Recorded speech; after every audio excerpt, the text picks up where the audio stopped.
title of the message today is, What is Love? Ayan po. Sinimplihan ko na lang po, What is Love?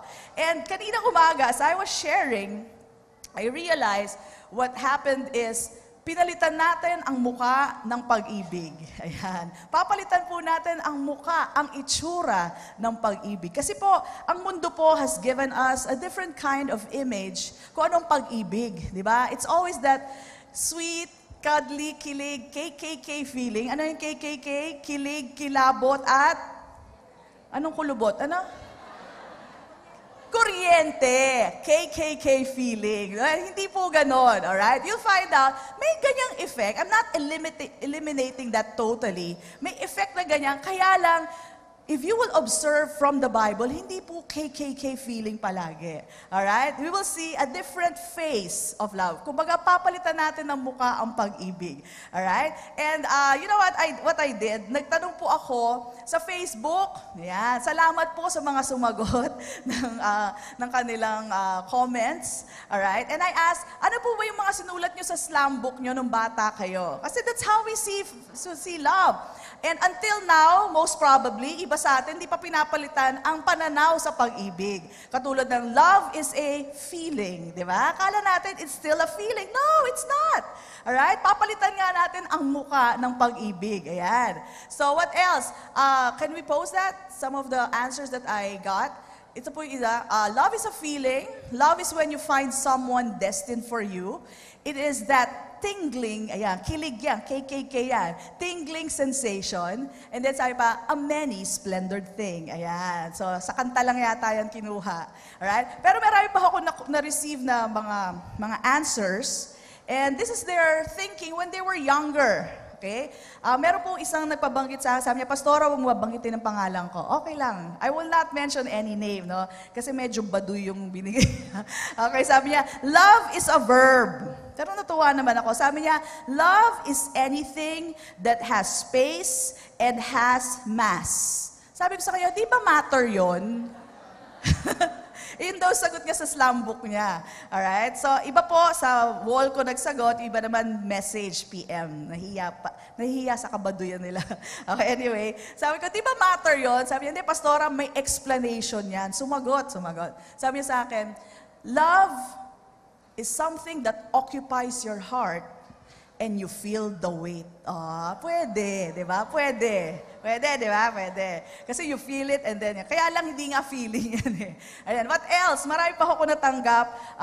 Iba-iba po, sabi po, love, ano ba yan? Love is immeasurable. Ayan. Love is like an ocean. Love conquers all. Marami po eh.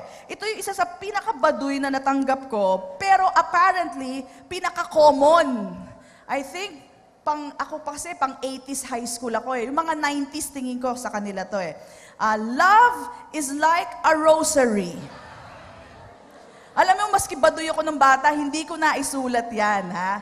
Love is like a rosary that is full of mysteries. Boom. Ayan. Ang baduy! Love is, paano nyo naman pinagsama yung dalawa, no? Pero love is like a rosary because it is full of mysteries. Okay. So anyway, isa sa pinaka-common na sagot yan. And another one is, ito po ang pinaka-simple, love is blind. Ayan, love is blind. Meron pa ako isang natanggap, love means not having to say you're sorry. I fully disagree. Nung bata pa ako, iniisip, bakit hindi ka magsusorry and love mo nga? When you love someone, you say sorry. Ay? Amen. When you love someone, nasaktan mo, sorry, hindi yung, di ba? Pag love mo, hindi ka na kailangan mag-sorry. Hindi, mag-sorry ka, oy. Mag-sorry ka. Ang sakit pang ginawa mo. Mag-sorry ka. Alright? So, masakit po pag hindi nagsasorry. Love means you have to say sorry. Alright? Because you offended someone. Alright? Okay, but this one, yung love is blind, I believe it has a biblical counterpart. And it is, love covers a multitude of sin. That's why love is blind. Kasi, hindi mo na makita yung mali dahil natakpan na ng pag-ibig. Love covers a multitude of sin. But there's another, si Abby nagbigay sa akin ito. Sabi ni Abby, Love is not blind, it sees all, but does not mind. O, diba? Tama nga naman yun. Love is not blind, it sees the mistake, it sees the sin, but it does not mind. Ha? Hindi ko nalang papansinin. Ibig sabihin, it doesn't make a big deal out of the negatives, it gives a big deal about the positives. Okay? Which is common to our love life. Ayan. So, yun po. So, yun po yung mga iba't ibang definition ng love. Alright? But I'd like to show you this short video.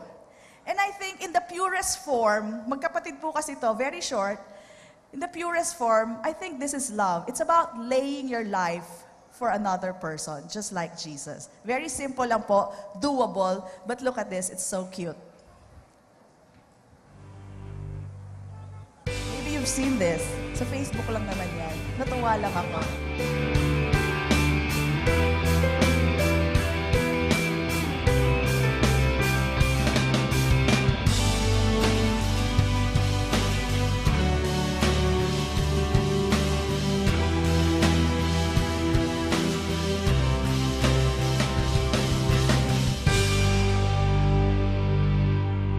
Diba? It's laying your life for another. Hindi bali nang masaktan ka. Hindi bali matapakan ka. Alright? Maitawid mo lang yung isa. Diba? And I said that's love. Okay? So I think that's what we'll see today.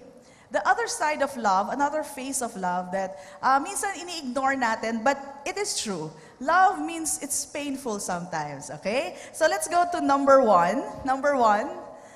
Love means it can be painful, but let me tell you, it is rewarding. Sabi mo sa katabi mo, it is worth it. Okay? It is worth it. Sabi nga doon sa isang kanta, love, alam niyo yan? Love hurts.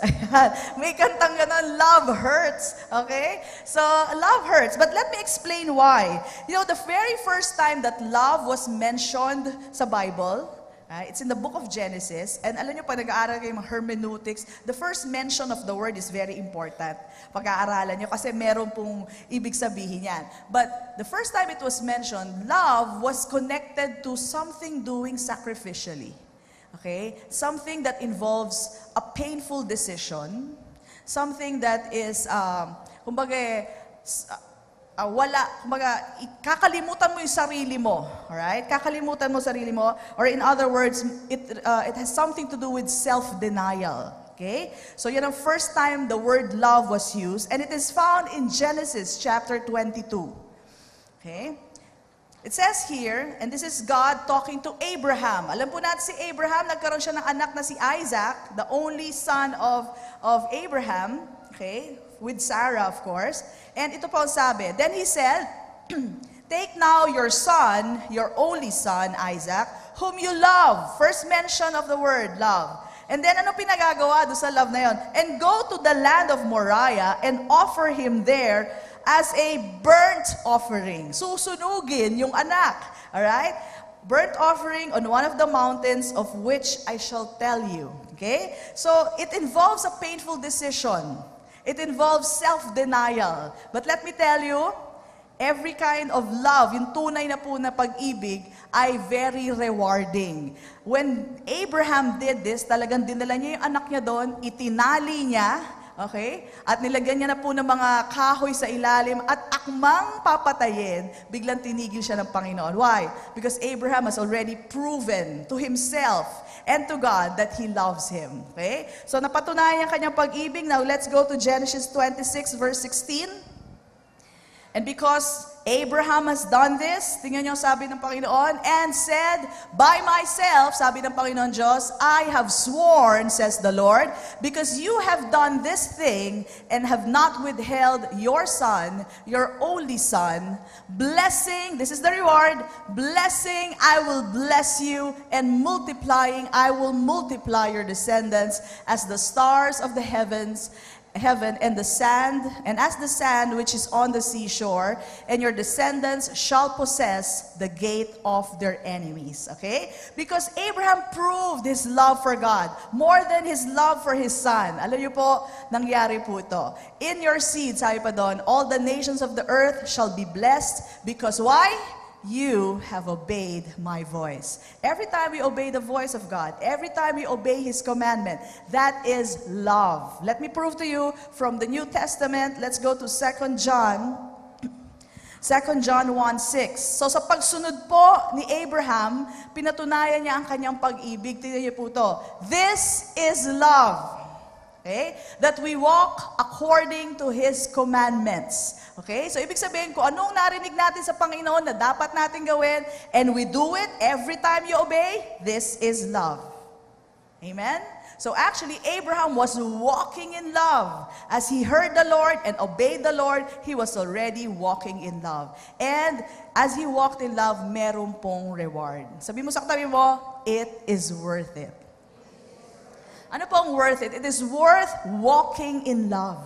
There is great reward when we walk in love. Maski painful, maski ayaw natin gawin, pero because you said so, Lord, not my will, but your will be done, gagawin ko po, there is a reward. Okay? Look at Psalm 91, verse 14.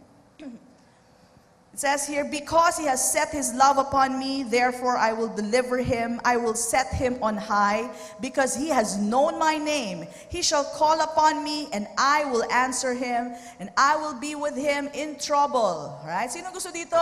Pag kayo in trouble, kasama niyo si Lord. Hindi niya tatanggalin yung trouble, but He will be with you when you're in trouble. Amen? At yung pinakamaganda doon, pag may trouble ka, kasama mo si Lord, wala nang trouble. Napakaliit na bagay na lang yan. I will deliver him and honor him. This is promotion. With long life, I will satisfy him and show him my salvation. Amen? So the act of love may be painful. Obeying God sometimes is painful. Sabi sa'yo ng Panginoon, patawarin mo na anak. Di ba? Minsan ayaw mo. And I've shared this story a lot of times, but it's a classic. Classic na daw. There's somebody who offended us, kaming dalawa ni Pastor Mike before. And not just offense, but they really said something against us. It's a ministry thing, and yet it happened. So nangyari po yun. And ang sabi po sa akin ni Lord, patawarin mo. Mag-sorry ka. And in my mind, hello! Gusto mo sabihin kay Lord, Lord, hello! Sila ang may kasalanan, kami magsosorry. Alright? And yet, you know what? I did it. Sabi ko, sige na nga, Lord. It was so clear to me that I'm supposed to do it.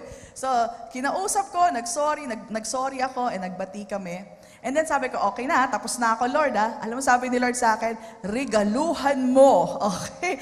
So, madali lang siguro sabihin, pero yung ririgaluhan mo pa, di ba? Ririgaluhan mo pa, and just to show an extra mile, it was too difficult. And back then, can you imagine, back then, wala akong revelation about love. Ang love sa akin, you be good to me, I'll be good to you. I love you because you love me. Yan lang alam ko about love. But I didn't know about love being painful, love being sacrificial, love being unconditional. Wala yan, zero ko dyan. And yet I knew it was God speaking to me. Sinabi ko pa kay Pastor Mike, Dad, regaluhan ko daw eh. Ano? Talaga yun, ano? Ganun ang reaction niya, regaluhan ko daw. Back then, I could not understand it. But I did it. Kasi sigurado ako si Lord. And I gave it. You know, to this day, that person, matagal na panahon na po yan, tagal-tagal na yan. To this day, this person, we don't meet so often, but to this day, she would call me her mentor. Wala naman ako ginagawa na para sa kanya. Wala na. As in, halos naputol na po yung relationship namin because of distance, but to this day, she would still call me mentor. And that's how the Lord lifts you up. That's how the Lord promotes you. That's how in trouble, the Lord is with you. Amen? It's worth it walking in love. Palakpakan natin ang Panginoon. So sa mind natin, it's not logical. It does not compute. Talagang, ano? Mapapaganyan ka kay Lord eh. Magugulat ka kay Lord. Kaya lang, scripturally, it does compute. Okay? Scripturally, it does does mean something. Alright? So you just have to trust God when He tells you to do something. Not my will, but your will be done. Amen? So, alam ko, sinasabi niyo sa isip niyo, Pastor, ang hirap nun. Hindi mo alam ang ginawa sa akin nung tao na yon. Ayan. Yung ganun ba? Talagang hindi mo alam. Hindi ko talaga alam at ayoko nang malaman. Ayan. Kaya lang, the Word of God is still true. Okay? The Word of God is still right. You do it, and you'll see how God will promote you. You do it, and you'll see how He will be with you in times of trouble. Amen? Praise God. In Proverbs 21. 17 muna tayo. I love those who love me, and those who seek me diligently will find me. You know, when we love the Lord, we will find Him. There are times, Lord, asan ka? You will find Him easily. Okay? Next, in Proverbs 8:21. Okay, let me read it to you. Sabi sa 8:21, that I may cause those who love me to inherit wealth. Who wants to inherit wealth? Amen, di ba? Surely He will cause you to inherit wealth, that I may fill their treasuries. Amen to that. I want that. Alright? So, hindi naman po sinasabi, Lord, bawal sa inyo magkaroon ng wealth. No, He wants you to have wealth. In fact, He will give you the wealth. Alright? Just walk in love. Just continue to receive His love and love others the way that you have been loved by Jesus. Amen? Alright, so it may be painful. Maraming ouch. Okay? In fact, I'll show you more ouches. Okay, let's go to Matthew chapter 5, verse 43. Okay, just to prove to you that love is painful. Hindi yun yung mga sweetie-sweetie, KKK feeling. Hindi po yan yun. Okay? Matthew 5:43 says, you have heard that it was said. Sabi ni Jesus, alam nyo, narinig nyo dati, ganito yon. Pero hindi na. Binabago na ni Jesus ang mukha ng pag-ibig, di ba? Sabi niya, you shall love your neighbor and hate your enemy. Tama, di ba? Yun ang sa isip natin. But, I say to you, love your enemies. Ouch! Lord, hindi mo alam ang ginagawa sa akin ng taong yon. Ayan. There are a lot of reasons that we can say to God, a lot of excuses, but this is the way it is. Love your enemies. Amen? Ano pa sabi dito? Love your enemies. What else? Bless those who curse you. Lord, kina-curse ako. Ha? Kinukulam nga ako kung ano pinagkukulam sa akin. Alright? At nagsasalita pa ng mga masasama tungkol sa akin. Okay? Ano daw gagawin mo? Bless them. Pag nakita mo siya, God bless you. Ayan. Sis, God bless you. Okay? So, kailangan we still bless them. Alright? I'll tell you the reason why. Okay? And then, sabi pa dito, do good to those who hate you. Okay? They're hating you and still you do good to them. Ouch! Diba? And pray for those who spitefully use you and persecute you. Okay? So, pina-persecute ka, ginagamit ka lang. Lord, ginagamit lang ako. Okay? Ang maganda mong gawin dyan, pag-pray mo. Ha? Pag-pray mo na pagpalain sila, huwag pag-pray na matisod sila, madapasa na sila, Lord. Huwag yun. Pag-pray nyo na sila'y pagpalain. Lord, ano pag-pray ko? Bless them, Lord God. Bless my enemies. I declare the blessing of God over them.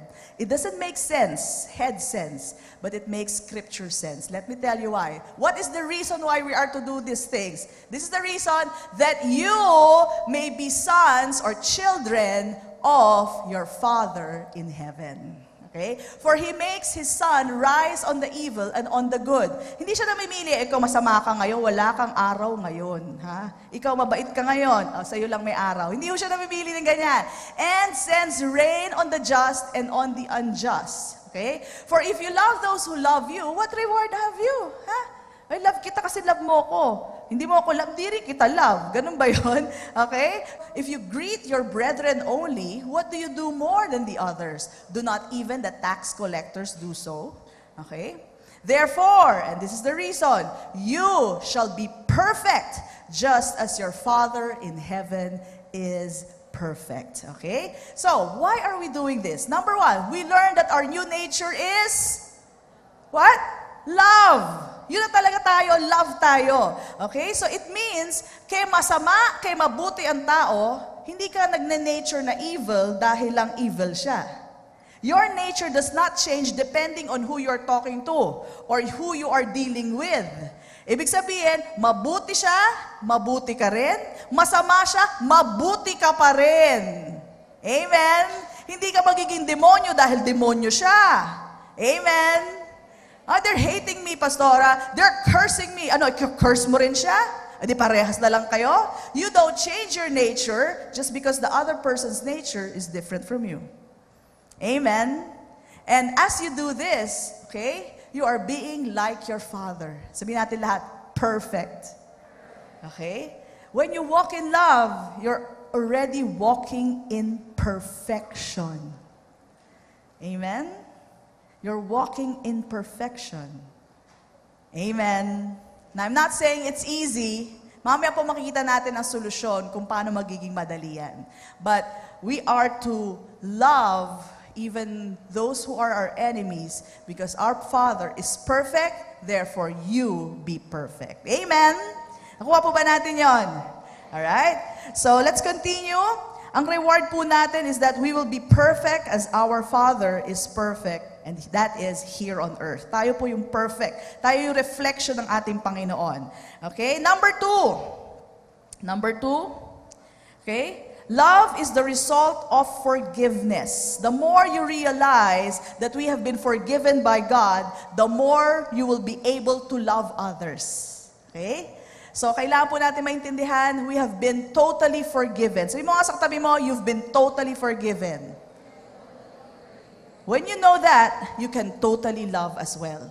Okay? Kailangan maintindihan natin. Now, I'll show you the story that Jesus mentioned in Luke chapter 7, verse 36. Sabi po dito, then one of the Pharisees asked Jesus, that's him, asked him to eat with him, and he went to the Pharisee's house. I want you to take note, si Jesus open arms talaga. Alam niya, salbahe itong mga Pharisees, ibang klase sila. Alright? Kaya lang, he would still go to the Pharisee's house. Okay? Sabi dito, and sat down to eat. And behold, a woman in the city who was a sinner, when she knew that Jesus sat at the table of the Pharisee's house, brought an alabaster flask of fragrant oil, ito po si Mary, and stood at his feet behind him, weeping. And she began to wash his feet with her tears, and wiped them with the hair of her head. And she kissed his feet, anointed them with fragrant oil. Now when the Pharisee who had invited him saw this, nakita niya, yung babae, pinupunasan yung paa ni Jesus, he spoke to himself saying, hindi niya sinasabi kay Jesus sa sarili niya lang, ito, kung talagang propeta to, malalaman niya, makasalanan yung babae. Yun ang nasa isip nitong Pharisee. Sabi niya, in English, this man, if he were a prophet, would know who and what manner of woman this is who is touching him, for she is a sinner. And Jesus answered and said to him, hindi naman sinabi sa kanya, and yet Jesus answered. Jesus knew what was in his mind. Okay? Sabi ni Jesus, Simon, and this is the Pharisee. Yun po ang pangalan ng Pharisee. I have something to say to you. So he said, Teacher, say it. And this is the story. There was a certain creditor who had 2 debtors. Ibig sabihin, dalawang may utang sa kanya. One owed 500 denarii and the other 50. So 500 at saka 50. Mas malaki yung 500, di ba? And when they had nothing with which to pay, walang pambayad, he freely forgave them both. So pinatawad na, wala na kayong babayaran. Okay na yan. Tell me, sabing gano'n ni Jesus, tell me therefore, which of them will love him more? Simon answered and said, I suppose the one whom he forgave more. Yung 500, di ba? And he said to him, you have rightly judged. Then he turned to the woman, yung woman naman ang tiningnan niya, and said to Simon, do you see this woman? I entered your house, you gave me no water for my feet. But she washed my feet with her tears and wiped them with the hair of her head. You gave me no kiss, but this woman has not ceased to kiss my feet since the time I came in. You did not anoint my head with oil, but this woman has anointed my feet with fragrant oil. Therefore, I say to you, her sins, which are many, are forgiven, for she loved much. Look at this. But to whom little is forgiven, the same loves little. Then he said to her, your sins are forgiven. Okay? So, si Simon po kasi, the story goes this way. Si Simon, hindi niya na-realize he's a sinner. You know, when you don't realize that you have sinned against God, you don't need a Savior. Itong Pharisee na to, he has no sense of being a sinner. Ang tingin niya, yung babae na yon, makasalanan na yon.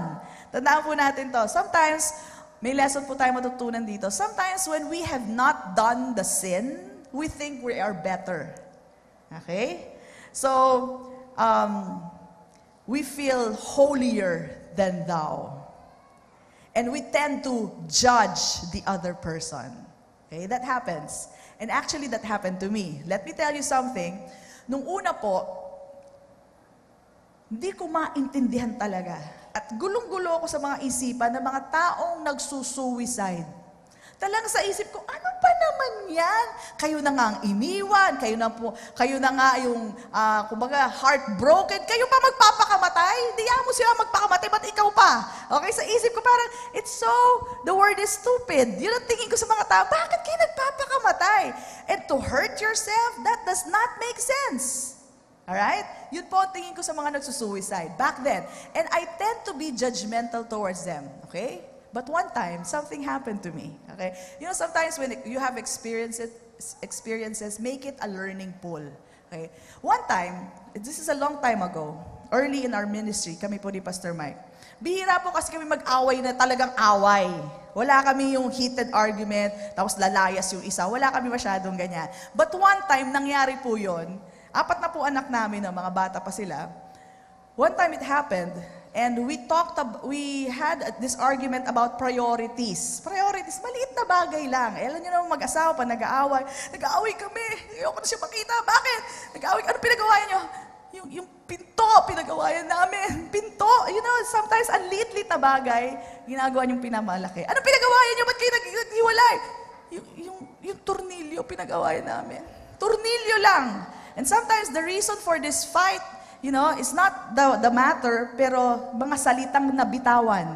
Ang mga salitang sinabi, alright, na nakakasakit ng damdamin, kaya naghihiwalay. But anyway, sa amin po, it was about priorities. I think meron kaming lakad dapat. Prioritize ko yung sa business partner ko, yung babae po to, business partner ko na, yun ang inuna ko. So, sumama ang loob niya. Parang ganun lang kasimple. Okay?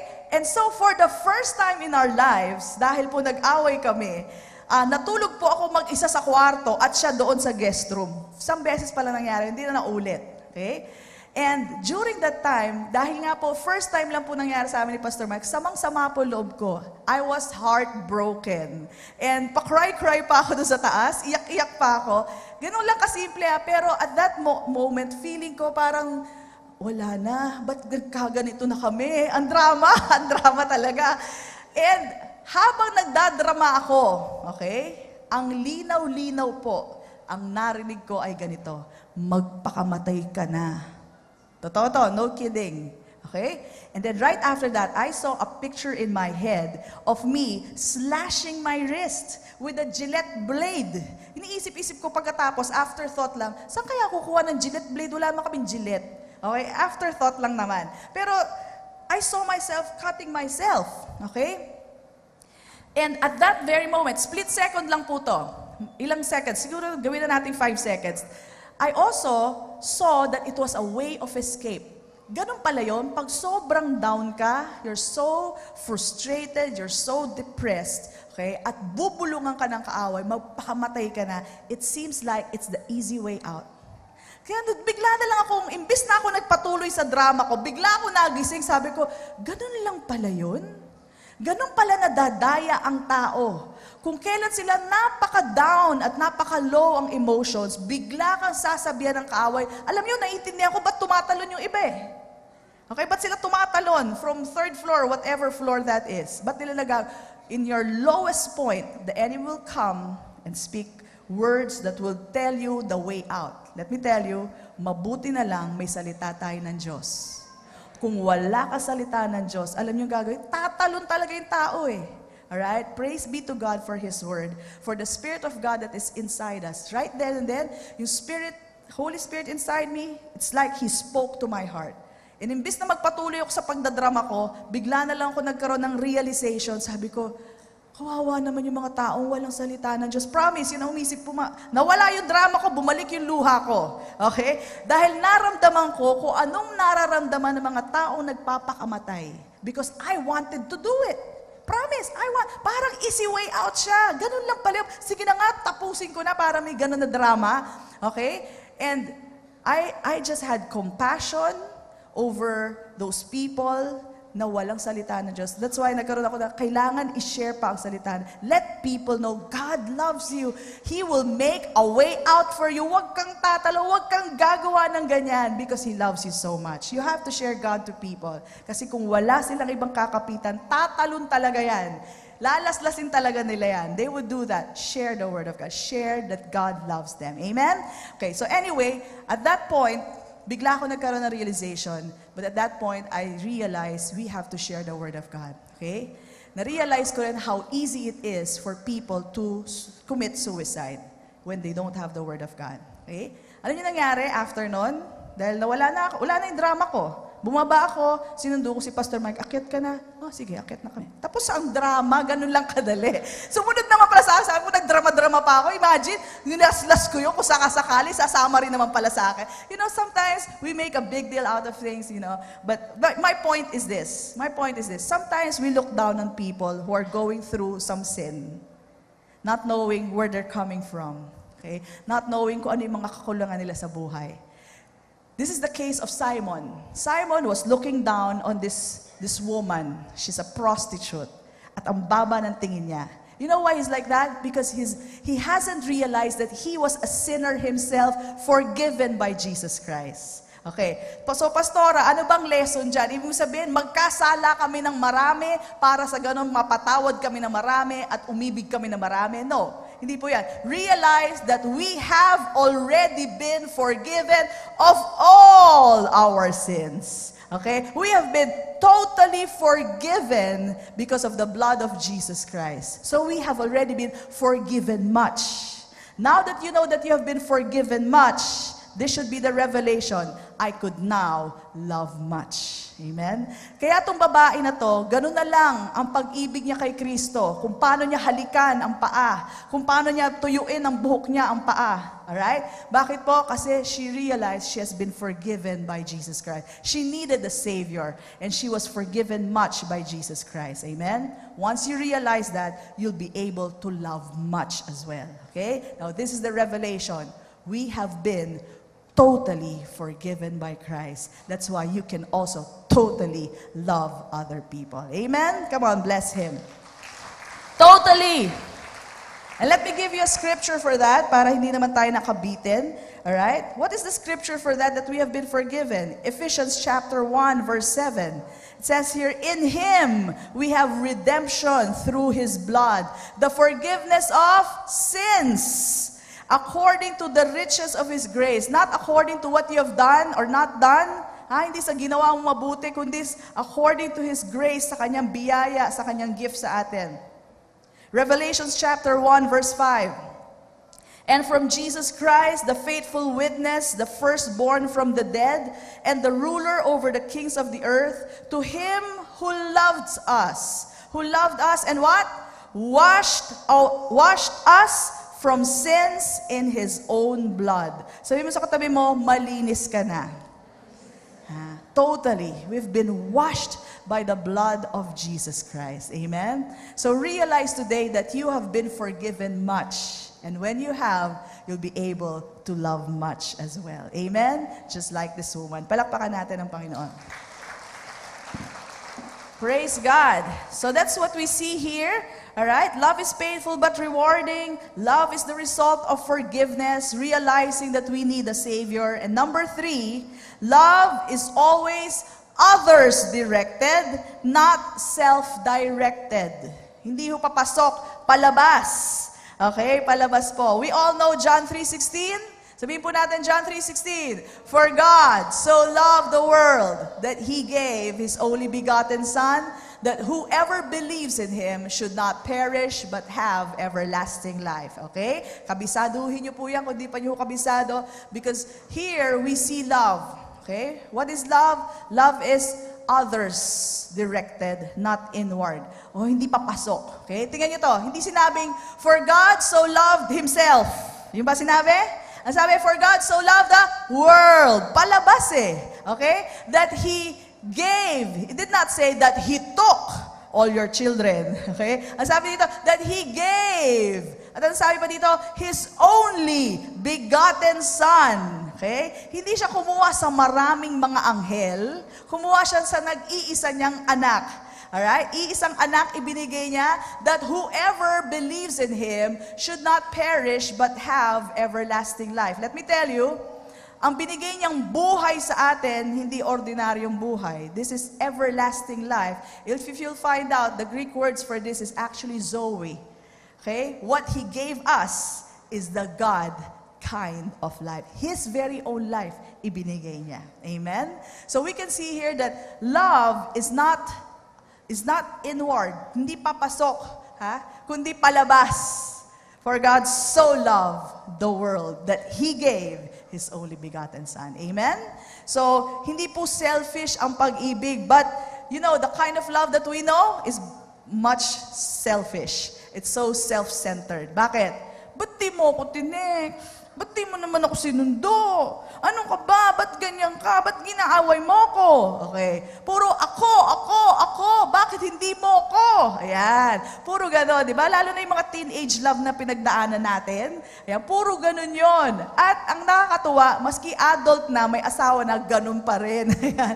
Bakit ako hindi mo ginaganito? Ayan. So, you know, sometimes we have to really change the way we see love. See it scripturally.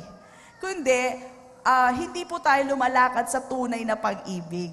Kundi, one-way love lang yan and usually, papasok, hindi palabas. Amen po ba? Again, as sinasabi ko sa inyo, we're changing the face, yung muka ng pag-ibig, no? Hindi siya yung KKK, kilig, kilabot, at kuryente. Kundi, it's painful, ayan, it's forgiving, and it's others-directed. Okay? So, look at Jesus. Tingnan po natin si Jesus. Jesus became sin. Alright? He became sin for us. He became our sacrifice on the cross. Okay? He took our shame. He took the penalty. Ano pa po? He took the sickness and disease. He took the poverty for Himself, for all of us. Okay? Para sa ating lahat. So it's not for Himself, it's for other people. Okay? Amen po ba? Nakita po ba natin yon? Right? So when we make a true commitment to walk in love, it usually causes a huge shift in our lifestyle. Again, let's look at Jesus, from the Son of God to a servant. Okay? Dahil sa pag-ibig. Yan ang nang dahil sa pag-ibig. It caused Him to change His lifestyle. Anak ng Diyos, King of all creation, pagdating dito, servant of all. Amen? So, a change of lifestyle. Now, alam to ng mga magulang. And sino po dito yung mga anak? Taas ang kamay. Okay? Kung akala natin dati, tayo yung mga dalaga pa at binata, akala natin giver na tayo. Noong nagkaanak ka, lalo mo na-realize, ay, ang swapang ko pala noon. Huh? You realize you will be stretched to the limit pag nagkaanak ka na. Amen? And it's a beautiful gift ang pagiging magulang kasi nga, you realize how much you can give love. Right? To this small creature. Dati, selfie lang, puro bili ng damit para sa sarili. Nung lumabas yung bata, huwag kang bibili ng damit para sa bata yan. Ayan. Ganun na po ang nag-channel lahat sa bata, di ba? Huwag mo nang kumain para sa bata yan. Alright? Natandaan ko noon, nasa Landmark kami, ang dami na namin binili ng mga damit para sa aking anak, yung panganay. Usually pag panganay, di ba? Lahat, nabili ko na yung mga damit. Tapos may 20 pesos pa ako sa pocket ko. Sabi ko, ibibili ko ng clip. 20 pesos na lang pera ko. Pinambili ko pa ng clip. Lahat. Todo buhos para sa pag-ibig sa anak. Alright? And I said that, you know, being a parent really stretches you. And you realize also, minahal pala ako ng magulang ko. Imposibleng hindi ako minahal because of the, you know, what you went through. Okay? So, it's a change of lifestyle. Parang bumaliktad yung mundo mo. Dating kayong dalawa lang mag-asawa, ngayon lahat nakafocus na sa bata. Amen po ba? Naintindihan po ba ako ng mga magulang? Alright? So it's a change of lifestyle. Why? Because of love. It may be painful, Nasasanay ka dati, kung matulog ka hanggang alas 10 ng umaga, ngayon alas 3 pa lang gising ka na. Amen? Natututo kang magtimpla ng gatas, maski inaantok ka. Natututo kang magpatulog ng bata, ng nakatayo, okay? So, lahat-lahat po yan nagagawa natin dahil sa pag-ibig, okay?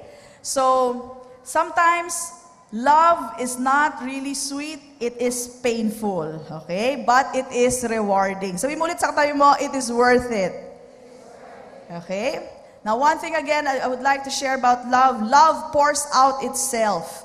The only way that we can enjoy love is you give your all.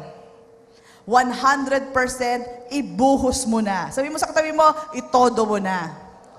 Ayan. Alam niyo, pag half-half, kasi minsan mga nanay, nagpapayo yan sa mga anak nila, anak, 50% lang ha, huwag mo itotodo. Pagbigay ng pag-ibig sa asawa, 50% lang. That's not right. Okay? When you are married to your husband, okay, married to your wife, itodo bigay mo na yan. Amen? Ay. Alright? Alam niyo si Lord, hindi naman yan 50% lang binigay si Jesus sa atin. O kalahati lang muna ngayon ha, installment. Okay, hindi 50-50. He gave us His all. He gave us His own love. He gave us His own nature. He gave us His Jesus Christ, His only begotten Son. Todo bigay. And that way, God is enjoying loving us. Amen po ba? So, imulit sa tayo mo, todo mo na yan. Okay? Now, ika-qualify ko lang po, Sabi ko sa inyo, 100% ng pag-ibig. Okay? Wag half-half. Todo na yan sa asawa mo, sa anak mo, okay? Sa kaibigan mo. Pero hindi sa boyfriend at sa girlfriend mo. Amen? Nililinaw ko lang. Baka sabihin nyo, Pastora, tinodo ko na. Ibinigay ko na ang puri ko, Pastora. Sabi nyo, itodo ko na. Okay? Nililinaw ko lang at dinediretso ko lang kayo. Hindi ang puri kasama dito. Okay? Dinediretso ko lang kayo. Baka sabihin nyo, oy, sabi sa akin ni Pastora, Mami, bigay ko na daw lahat. Okay? Hindi kasama yan. I'm talking about your husband, your wife, your children. Itodo buhos mo ng pag-ibig mo. Amen? There's no reason to hold back on the love. Right? The only way to enjoy love is to give it your all. Amen? Just like God. Praise God. Alright? So, last one, number 4. As we're going to number 4 is love is a choice. It can be a challenging choice, and that's why we need the Holy Spirit. Okay? That's why we need the Holy Spirit. Matthew 6:24. Tingnan nyo to, mamimili ka talaga. Hindi siya feeling alam nyo kung hanggang ngayon, love is a feeling pa para sa inyo, tanggalin nyo na yan sa bokabularyo nyo. Hindi po yan ang definition or description of love. Love is a choice and it can be very challenging. Tingnan nyo, mamimili ka talaga. Sabi dito, no one can serve two masters, for either he will hate the one and love the other. That's a choice. Walang in-between yan. Okay? Sabi dito, or else he will be loyal to the one and despise the other. You cannot serve God and mammon. So it's a choice you have to make. Sabi mo, love is a choice. Okay? It's a challenging choice, but you have to do it. No feelings involved. Walang feeling dyan. Okay? Talagang mamimili ka lang. Okay? So, it can be a hard choice. Let me show you how hard it can get. It's a tall list. 1 Corinthians 13:4, alam na po natin to, and this has been the definition or description of what love is. Okay, sabi dito, love suffers long and is kind. Love does not envy. Love does not parade itself, is not puffed up, does not behave rudely, does not seek its own, di ba? Ang hirap nun. Is not provoked, thinks no evil. Does not rejoice in iniquity, but rejoices in the truth. Bears all things, sige na nga, ako na nga bahala dyan. Believes all things, sige na nga, I believe in you. Hopes all things, endures all things. Okay? That is love, or that's a description of love. Okay? And I'm telling you today, it really is a hard choice. It's really a tall order. Madali ba?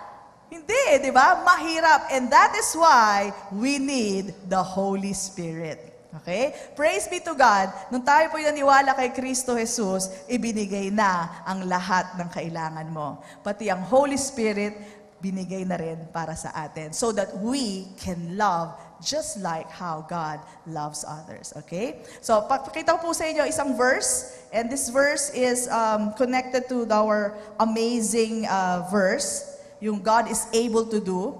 Ito po yung earlier verse. In Ephesians chapter 3, verse 16, it says here that He would grant you according to the riches of His glory to be strengthened with might. Ano sabihin na strengthened with might? Strengthened with power. Sabihin natin lahat, power. Strengthened with power. How? Through His Spirit. That's the Holy Spirit. In the inner man. Asan yung Holy Spirit? It's already in the inner man. So don't locate it somewhere else or in the sky or in heaven. No po. Nasa atin na po. Amen? So it's in you already. What you have to do is to recognize it. Kunwari, hindi mo mahal tong tao na to. Holy Spirit, tulungan mo naman ako. Okay?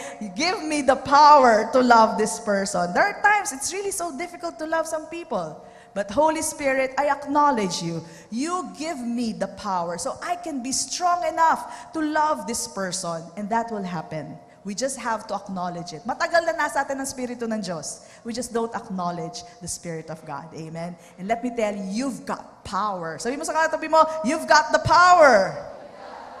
That's the very power of God. Hindi niya pinagkait sa yung Holy Spirit. Spirito niya, binigay niya sa iyo. Buong buo. Hindi half-half, buong-buo binigay sa atin ang Holy Spirit. That's why you are able. As God is able, you are also able to do it. Amen? Palakpakan natin ang Panginoon. Alam niyo kung bakit kailangan natin Holy Spirit? Pag hindi natin in-acknowledge ang Holy Spirit, iisipin mo, Lord, ayaw mo yata na lahat ng bagay maging posible sa akin eh. Ang hirap ibigin. Ang hirap umibig eh. Diba? It's so the order is so tall. I don't think nothing will be impossible to me. But if you know that the Holy Spirit who will be able to strengthen you, give you the power to love, is already in you, then you are able. Amen? You are surely able. One last tip, bago po tayo maghiwalay, in Jude chapter 1, verse 20. And the Lord has been reminding me about praying in the Holy Spirit, praying in tongues. Okay? So Jude 1:20 says, "But you, beloved, building yourselves up on your most holy faith, praying in the Holy Spirit, keep yourselves in the love of God, looking for the mercy of our Lord Jesus Christ unto eternal life." Let me tell you, do not neglect praying in the Spirit. Sino po nagpa-pray in the Spirit? Okay, continue to do that. Alam niyo mangyayari, there are times you don't know what the answer to a certain situation. If you always pray in the Spirit, bigla na lang wisdom will come to you. You know, one time there was a difficult situation, nagkaroon po ako, I didn't know what to do with it. And then, nagkaroon po ng sagot after 2 days. The Lord told me, that's because you've been praying in the Spirit. Okay? Yung sagot na hindi mo alam kung saan mo kukunin will be given to you as you pray in the Spirit. Okay? It works all the time. Nasa traffic kayo, pray in the Spirit. Nasa shower kayo, pray in the Spirit. Naglalaba kayo, pray in the Spirit. And you will benefit from praying in the Spirit. It will build up your most holy faith. It will heal a lot of diseases that we can't determine. Hindi alam ng doktor paano gagamutin. It can heal that. Amen? God has given us all things in Christ. He has enabled us. And that's why we can love others as Jesus has loved us. Amen? That is love. Come on, let's bless the Lord. Praise be to God. So yan po ang mukha ng pag-ibig na hindi natin masyado nakikita. Alright? Love is painful, but it is rewarding. Love is a result that you have recognized Jesus Christ as your Savior. You're a sinner, but praise be to God, He has forgiven us much. We realize that love, alright? Love is others-directed at hindi paloob. Hindi yung asan na yung regalo ko, asan na yung text mo, asan na yung sundo mo sa akin, okay? Hindi yung paloob yung palabas. And lastly, we realize that love is a choice. It's a difficult choice, but with the power of the Holy Spirit, we are well able to do it. Amen? Thank you for watching the video. We hope you have learned principles from the Word of God that will change your life forever. Our messages are available in DVD and audio formats. You may contact us at the following phone numbers: 046-471-3516 and 046-515-7459. If you want to sow to assist us in proclaiming the gospel, you may deposit to Jesus Faith Christian Fellowship, BPI Savings Account Number 1283-139235, Nueno Branch, Imus, Cavite. Or you may visit us at our church.